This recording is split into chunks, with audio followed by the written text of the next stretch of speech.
মঙ্গলবার আবারও গাঁজা বিরোধী অভিযানে বড়সড় সাফল্য পেল লাফিঙ্গা থানা। দোলাবাগান ও দিখালি এলাকার গভীর জঙ্গলে গোপনে চাষ করা বিপুল পরিমাণ গাঁজা গাছ কেটে ধ্বংস করল পুলিশ।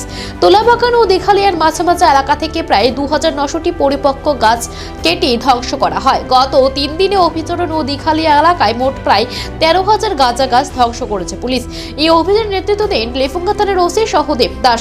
অভিযানে পুলিশ বাহিনীর পাশাপাশি উপস্থিত ছিলেন টিএসআর জওয়ানরাও। নেশার বিরুদ্ধে টলারেন্স নীতিতে এই অভিযান আরো জোরদার হবে বলে জানিয়েছেন পুলিশ প্রশাসন।